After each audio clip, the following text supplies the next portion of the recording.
zo de voorvallen die je met klagen kunt voorhebben, omdat er in plaats van gezond verstand wordt er met wensdenken gebruikt. Wordt het volgens je wensen, je denkt helemaal volgens je wensen die je projecteert. Terwijl als je gezond verstand zou gebruiken, zou je dit bijvoorbeeld nooit doen. Il y a deux exemples possibles dans le monde des relations. Par exemple, on peut dire que quand on rencontre une personne qu'on aime bien et dont on pense que c'est quelqu'un qui va nous aider à nous développer, etc., on va suivre cette personne et on va retourner notre vie, changer nos habitudes, complètement faire ce qu'il ne faut pas faire. Et suivre cette personne et souvent après 10 ou 15 ans on se rend compte que c'était pas la bonne idée à agir comme ça, mais malheureusement le temps est perdu et la décision à prendre était la fausse et erronée.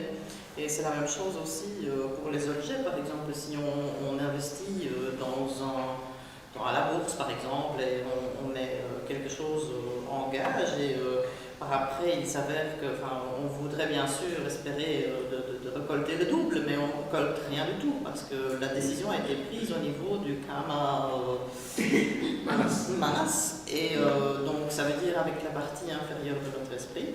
Et celui-là, il est complètement basé sur ce qu'on appelle en anglais wishful thinking, c'est-à-dire on voudrait bien, on pense qu'on voudrait bien avoir cela, mais en fait, en réalité, si on avait utilisé notre bon sens, on aurait pris une autre décision.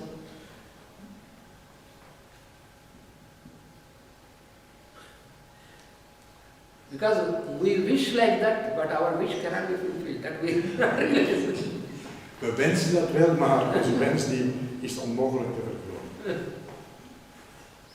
Et donc dans ce cas-ci, nous pouvons bien souhaiter quelque chose ou désirer quelque chose, mais très souvent, ce n'est pas la bonne manière d'y arriver. For example, I may wish that I should become king of this country, but you cannot. If you wish, it is not enough. Yeah, it's wishful. You should not make such wishes. Well, in Belgium it's possible. Everything is possible in Belgian politics. Ik zou kunnen wensen koning van dit land te worden, maar dat zal waarschijnlijk nooit gebeuren, want wensen zijn meestal niet realistisch.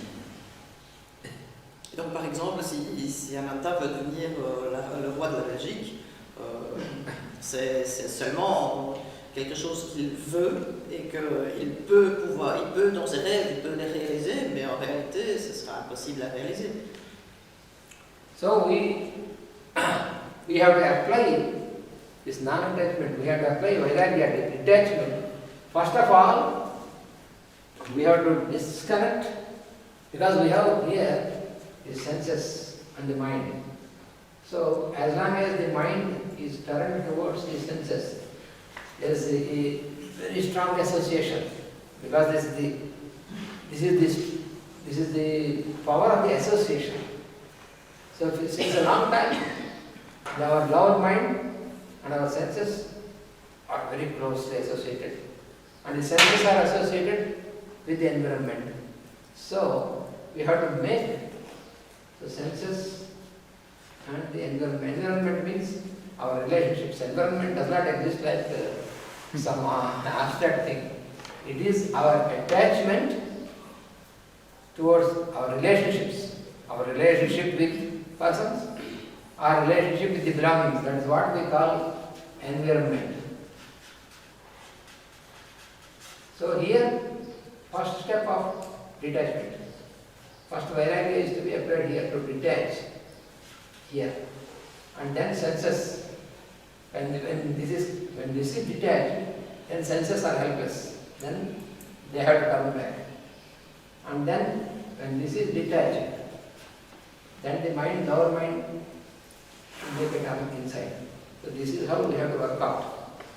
Dus de manier waarop we te werk gaan is eerst en vooral weten dat de zintuigen de grootste binding die er is in ons altijd op het lagere niveau onderhoudt, is dus die vereenzelviging met de omgeving via de zinnen. De omgeving, dat kan van alles zijn, dat kunnen objecten zijn, dat kunnen personen zijn, dat zijn meestal relaties die we onderhouden met de wereld buiten ons.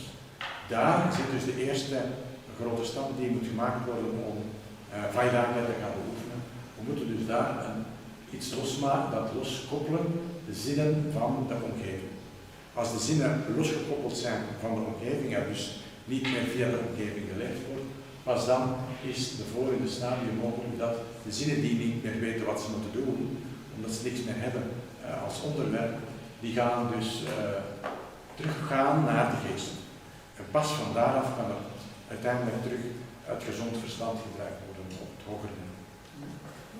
Et donc le modus operandi dans ce cas-ci, c'est de détacher l'essence de son environnement. Et avec l'environnement, on ne veut pas dire bien sûr l'environnement, les arbres et les maisons, mais bien sûr les relations qu'on entretient.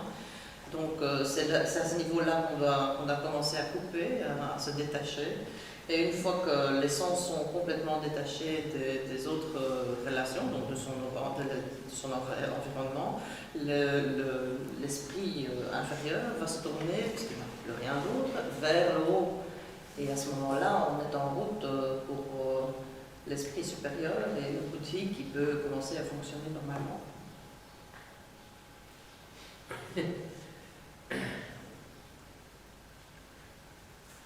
But the question is that since we are completely habituated to continue with the association with the senses, objects and senses, and lower mind with this, how is it possible? We know. Suppose if we read Bhagavad Gita, or if we read Patanjali, then we say, oh, this is very good. This is like this we have to do. But when once we go back to our daily life and we return to our daily routine, then these things, they are very strong. That is habit. It is not the power of habit. So habit has a very strong, very powerful influence. And that is why Patanjali said, you have to change the habit. You have to implant a new habit. And that is possible by repeated application of abhyasa. Omdat de geest zo sterk de gewoonte heeft en zo'n sterke associatie heeft, verbinding heeft met de objecten en met de zinnen en met de objecten van de zinnen, en dat het bij ons de activiteit van de lagere geest dominant is over al de rest, moeten we naar een oplossing zoeken hoe we daar geleidelijk aan kunnen ontkoppelen tussen de zinnen en de buitenwereld.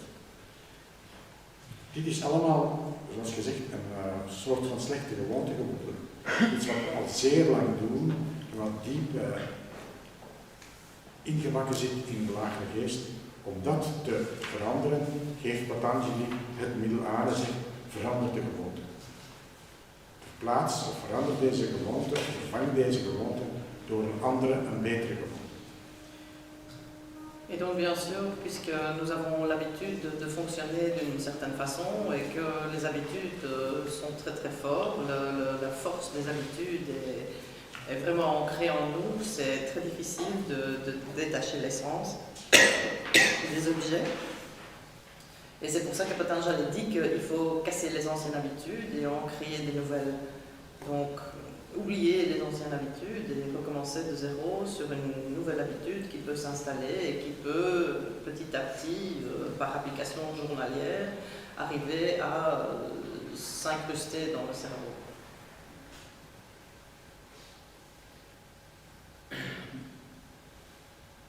But then still, the problem is that we know and we want to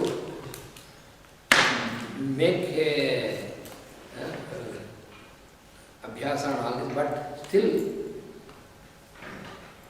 how to make a proper decision? This is because whether the decision taken by us is a proper decision or not, We are not able to, because due to long association, our mind dwells in the lower side.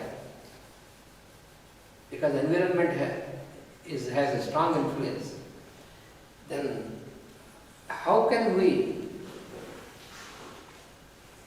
make a proper decision in this condition? How can we change this? It is still it will be a riddle. Therefore, later Patanjali has given different steps also, and then later says that by total surrender to the Lord consciousness, that is where he brings us. And in Bhagavad Gita also the Lord says, Krishna explains everything to Arjuna. What is to be done, what is not to be done, everything. And at the end he says, I have given you everything. You can take a decision. But then he says, if you want, I can tell you one thing. Surrender yourself to me, to the Lord consciousness. And then I will protect you. Dus daar is terug opnieuw wordt gezegd, hoe kunnen we nu, is dit terug opnieuw in een vicieuze cirkel? Want welke is nu een goede gewoonte die we zouden moeten gaan? Welke goede gewoonte gaan we moeten gebruiken om van die slechte gewoonte af te raken? Daar moet terug opnieuw een soort van beslissing genomen worden. Maar op het niveau waar we de beslissingen nemen, is nog altijd op dat lager niveau. Dus daar in een vicieuze cirkel. En daar geeft Patanjali heeft een heleboel beschrijvingen en methodes gegeven om vrij te maken, maar hij zegt, maar er is één bepaalde, uit al diegenen zegt, er is één bepaalde die effectief zeer effectief werkt. En dat is volledige overgave aan de Heer. Ishvara Pranidhana.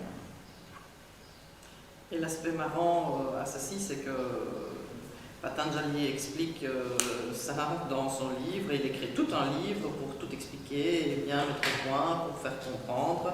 Et puis à la fin, il dit, mais après avoir dit ceci, finalement, vous pouvez oublier ça parce que si vous vous soumettez à la conscience du Seigneur, je vous protégerai et ça arrivera au même point.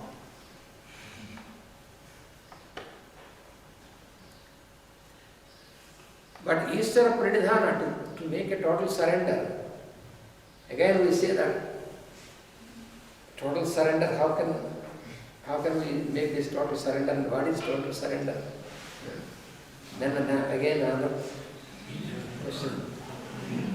And then that is why we need the help of a person who is stabilized always in that level of consciousness, who is called the master or guru. And that is very much required. And then also we must be ready to totally surrender. Without this, it is not possible. If we make our own decisions, still we make our own decisions, because we see from time to time there are two types of disciples, you see. Some of disciples, they make their decision and come to the master and says, Master, we want to have your blessings. Because we plan to do like this. And we want your blessings. Then Master always used to say, yes, you have our blessing, my blessing always. You have always my blessing. And he never said no. But afterwards, because these decisions were made by them, their own decisions. Afterwards, when the result is there, when there is a disappointment or disaster or something, or even we have blessings of Master, but still it has happened like this.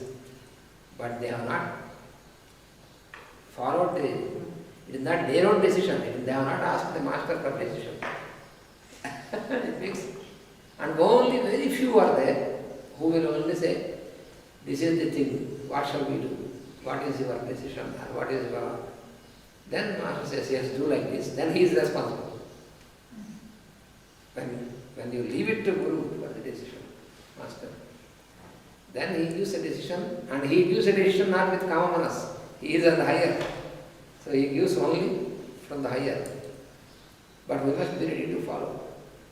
That is the difficulty. Because the most person difficulty is, they want the Master to give a decision according to their own wish. Yes.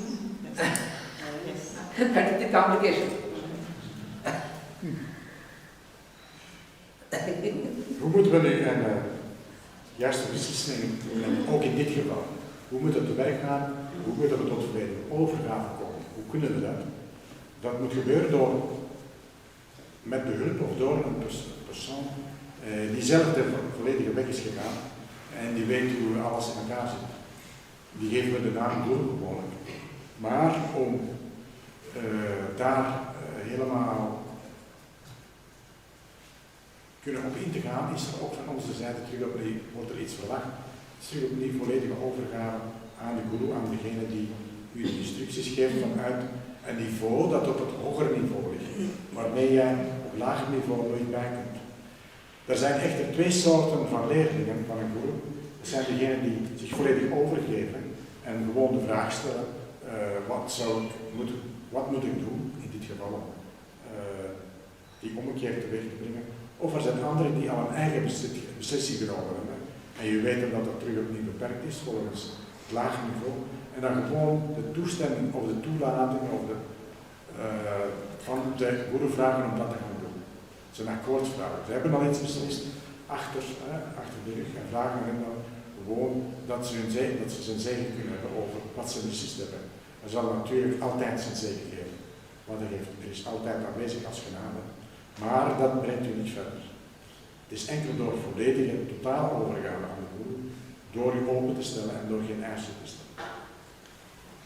Et donc, comment prendre une bonne décision? Parce que si on dit que la décision qu'on prend est mauvaise ou au niveau où il ne faut pas, comment faire pour y arriver de prendre une décision à partir du niveau supérieur de l'esprit?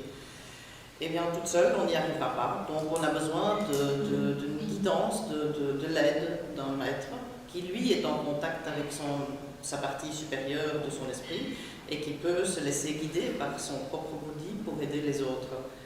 Mais pour les gourous, la tâche est difficile parce qu'il y a deux sortes d'étudiants. Il y a la sorte d'étudiants, et ceux-là ils sont très rares, qui viennent voir le maître et qui disent Monsieur, excusez-moi, voilà le problème, qu'est-ce qu'il faut faire?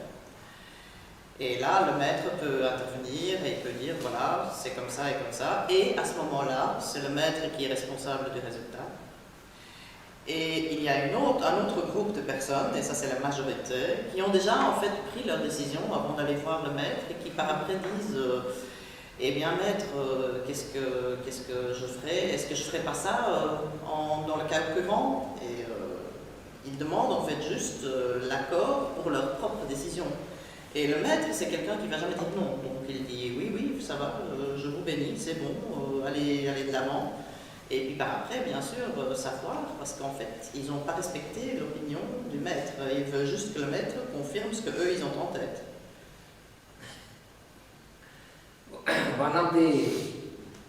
One of the disciples of Master E.K. once, what he did was, he got retired and then at the retirement he get some lump sum amount of money. So he made a plan. With this amount of money, how can I make this big? And then he made all the alternatives. And then finally he decided that I will invest this in cinema business. Cinema. Yeah. So that very quickly it will grow. And he came to Master and said, Master, I have made a plan. So I will invest this in cinema, which is the best of all the alternatives, so that in a very short time I will have a big amount of money. And also a part of money I can use for our work, for our spiritual service work also. So please bless me for this. And Master did not say no. Master said, oh, you have all my blessings. You have always your blessings. So you can proceed with your own plan. And this fellow is very enthusiastic and he has put all this money into cinema. And what happened, the first cinema is released and he got a little profit. And then he thought, I have the blessings of Master, so I got profit. And then he put his profit plus this amount very big amount into another cinema, and everything is gone. And then he came back to Master. Master, what happened? Oh, you know, all the money is gone, but I asked for your blessings. He said, yes, my blessings are with you always, even now. But you see, all this money is gone. I wanted to use this money also for your work, for Master's work. Master said, I am sorry. Masters don't depend upon your money for their work. First of all, they know how to channelize.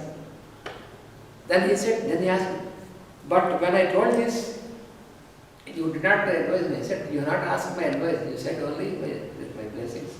But you made your own plan. But then he said, even now you said, even now I have your blessings. Yes, he said, Master, yes. But now I am bankrupt. Master said, don't worry, you will not do such things once again. That's my blessing.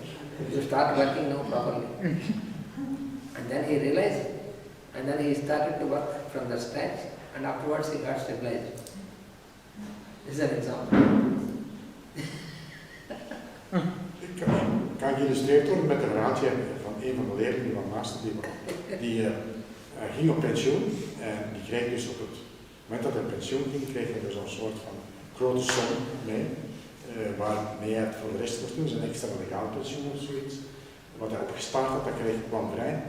En hij dacht, daar moet ik nu iets mee gaan doen, waar ik snel meer geld aan mee verdienen. En dan kan ik dat geld voor een gedeelte besteden aan het werk van Master. Hij ging dus met dat plan naar Master toe, en hij vroeg hem, wat vind je daarvan? En zoals gewoonlijk zei Master, ja, je hebt mijn zegen. En hij ging dat beleggen in de cinema, in cinemazaken. Er waren dus cinema's en dat was groeiend en er kwam het publiek naar natuurlijk toe, hij deed dat. Zijn volledige som van extra pensioen, waar hij moest van leven, belegde hij, had een kleine winst. En wat hij dan deed, hij werd dus verwaand. Hij begon dan die kleine winst plus de rest van het kapitaal, belegde hij in een andere cinema die misschien nog meer winst kon uitgemaakt worden. Het einde van de rit was dat al zijn geld kwijt.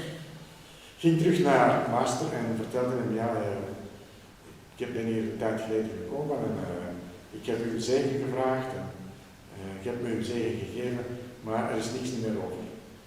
En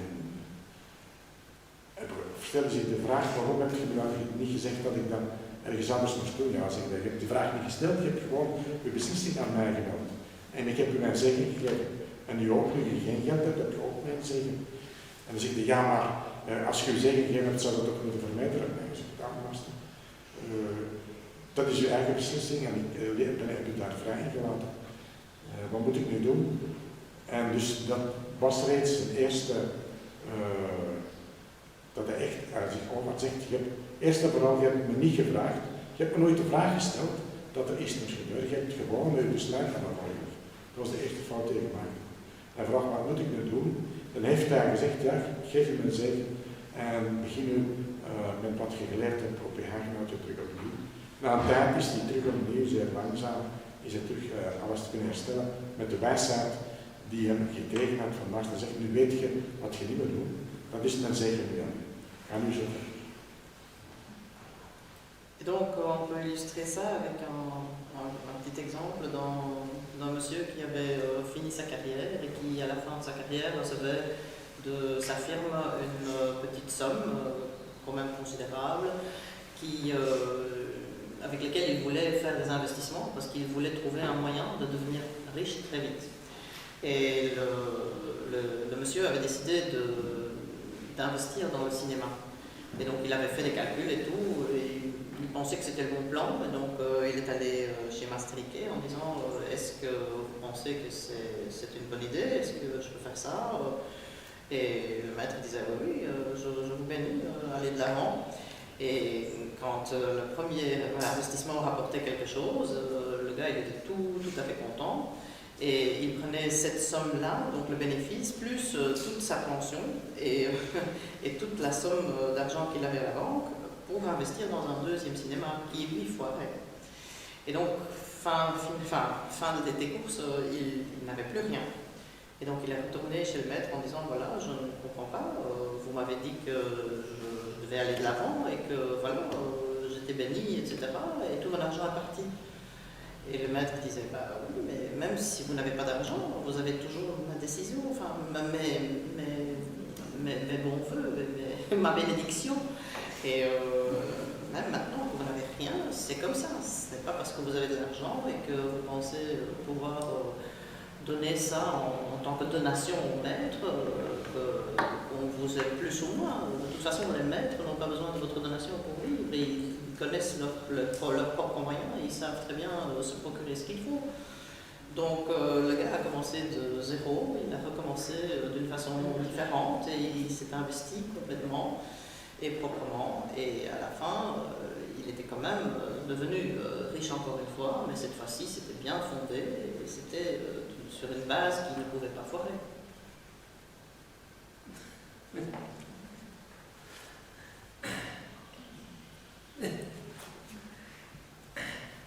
So this Vairagya is in the 15th chapter of Bhagavad Gita, he says, you have to use this weapon.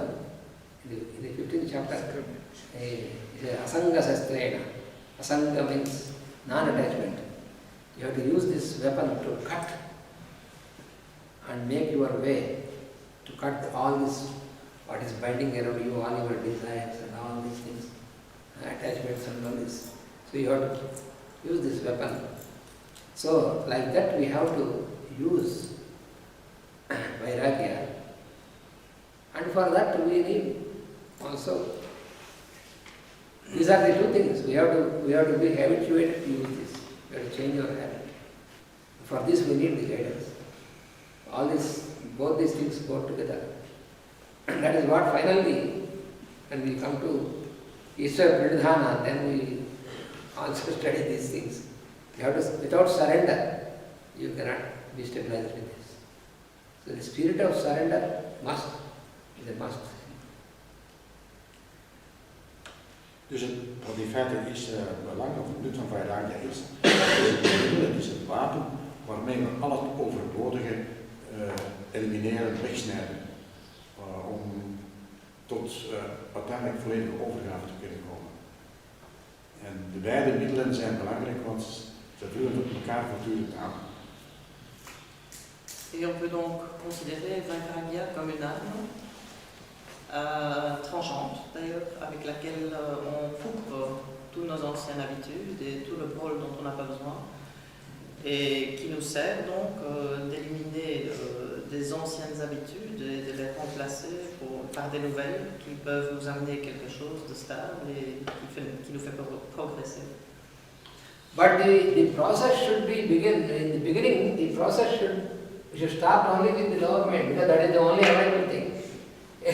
In the beginning, it is only we are associated with senses and lower mind. So we cannot say that, oh, let us ignore senses and lower mind. I will just jump into the buddhi, and from there I start to act. You cannot do that. You have to start working with this, because this is what is the available thing for us. Dus je moet wel beginnen, ik heb geen andere keuze, met de lagere geest, want je kunt niet zo plots maar een grote sprong maken naar een hogere geest.